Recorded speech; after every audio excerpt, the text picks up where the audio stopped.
حضرت حسن بصری رحمۃ اللہ تعالی علیہ اپنی توبہ کا واقعہ بیان فرماتے ہیں. وہ فرماتے ہیں کہ میں امیر کبیر شخص تھا، بہت امیر تھا، اور بصرہ کی گلیوں میں غریبوں کی خدمت کیا کرتا تھا. اچانک میں نے ایک حسین عورت کو دیکھ لیا اور میں اسے دیکھتا ہی رہ گیا. اس عورت نے مجھے کہا انا تشتہی، تجھے شرم نہیں آتی؟ میں نے کہا ممن، کس سے شرماؤں؟ اس نے کہا وہ جو آنکھوں کی خیانت کو دیکھتا ہے اور دلوں کے پوشیدہ رازوں کو جانتا ہے، تجھے شرم نہیں آتی؟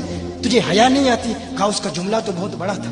حسن بصری اپنی توبہ کا واقعہ بیان فرما رہے ہیں. فرمایا اس کا جملہ تو بہت بڑا تھا، لیکن وہ اتنی حسین تھی، ایسی خوبصورت تھی، میں پھر بھی مسلسل اسے دیکھتا رہا اور دیکھتا ہی رہ گیا. اور پھر آخر اس نے کہا کیوں بار بار مجھے دیکھتا ہے؟ میں نے اس عورت کو کہا کہ تیری آنکھیں اتنی خوبصورت ہیں کہ تیری جھیل جیسی آنکھوں میں ڈوبنے کا جی چاہتا ہے. اس عورت نے کہا اچھا تو ایسی بات کرتا ہے، تو یہاں انتظار کر. وہ عورت اپنے گھر میں چلی جاتی ہے. تھوڑی دیر کے بعد کہا میں انتظار کر رہا تھا. تھوڑی دیر کے بعد اس کی خادمہ آتی ہے، اس کے ہاتھ میں ایک تشت ہے اور اس تشت کے اندر اس پر ایک کپڑا ہے. کہا میں نے کپڑا اٹھایا تو اس میں اس کی 2 آنکھیں تھیں. اس نے اپنی 2 آنکھیں نکال کے اپنی خادمہ کو دے دی کہ اس کی وجہ سے اس کا دل دین سے دور ہوا ہے، مجھے یہ آنکھیں نہیں چاہیے. کہا اس پر ایک کاغذ تھا، کاغذ پر لکھا ہوا تھا مجھے ایسی آنکھوں کی ضرورت ہی نہیں جس سے ایک مرد فتنے میں مبتلا ہو جائے. میری بہنیں جو اس گفتگو کو سن رہی ہیں ان کی بارگاہ میں بھی عرض ہے، وہ بہنیں جو گھنٹوں آئینے کے سامنے کھڑی رہتی ہیں فقط اس نیت سے کہ اپنے بالوں کو یوں سنواریں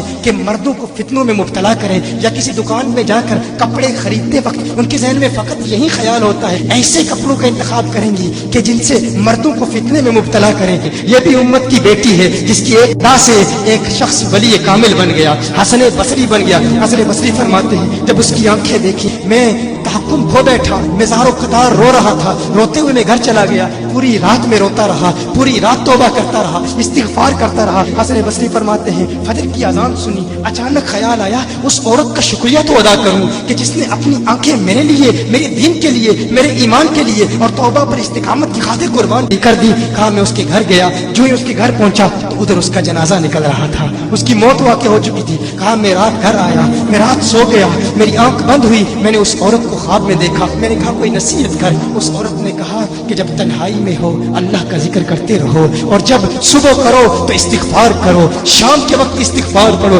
کہا میں نے اس وقت توبہ کر لی، ایک عورت میری توبہ کا سبب بنی، ایک عورت کی وجہ سے مجھے توبہ پر استقامت ملی. یہی حسن بصری. پھر وہ واقعہ بھی آتا ہے، وہ دور بھی آتا ہے، ان کا ڈر کتنا ہے، ان کا تقوی کتنا ہے، پرہیزگاری کتنی ہے. یہی حسن بصری. ایک دن ایک شخص نے حسن بصری رضی اللہ تعالی عنہ سے کہا ہے حسن بصری کیا آپ جانتے ہیں کہ جہنم سے جو شخص سب سے آخر میں جہنم سے نکالا جائے گا اور پھر یا حنانو یا منانو پڑھتا ہوا جہنم سے باہر نکلے گا. حسن بصری فرماتے ہیں کاش میں وہ شخص ہوتا، کاش میں وہ شخص ہوتا. کہا گیا کہ جو جہنم سے سب سے آخر میں نکلے گا، ہزاروں سال جہنم میں رہے گا، یا حنانو یا منانو بڑھتا ہوا جہنم سے باہر نکلے گا. کہا کاش میں شخص ہوتا. انہوں نے کہا حضرت آپ کیا فرما رہے ہیں کہ آپ جہنم میں جانا چاہتے ہیں؟ آپ تو بزرگ ہیں، اللہ کے ولی ہیں. کہا تم میری بات نہیں سمجھے، وہ جو جہنم سے نکالا جائے گا کم از کم نکلنے کی ضمانت تو ہے. اس سے یہ تو پتا چل رہا ہے کہ ایمان پر موت واقع ہوگی. مجھے اپنے ایمان کی ضمانت نہیں ہے. میں نے اس لیے کہا کہ اگر مجھے یہ ضمانت بھی مل جائے کہ میں وہ ہوں تو وہ بھی مجھے قبول ہے، کم از کم ایمان تو سلامت لے کے جاؤں. میں کہتا ہوں اللہ فرماتا ہے خوف نہیں ہے، ڈر نہیں ہے. پھر فرماتا ہے یہ ڈرتے بھی ہیں، یہ ڈرتے بھی ہیں، لیکن ان کے ڈر اور ہمارے ڈر میں فرق کیا ہے؟ ان کے ڈر اور ہمارے ڈر میں فرق کیا ہے؟ وہ ایک سے ڈرتے ہیں، کسی دوسرے سے نہیں ڈرتے. فرق کیا ہے؟ وہ ایک سے ڈرتے ہیں، ایک سے ڈرتے ہیں، کسی دوسرے سے نہیں ڈرتے. ہم اس ایک سے نہیں ڈرتے، اسی لیے ہر ایک سے ڈرتے. یہ فرق ہے. ہم اس ایک سے نہیں ڈرتے، اسی لیے ہر ایک سے ڈرتے ہیں.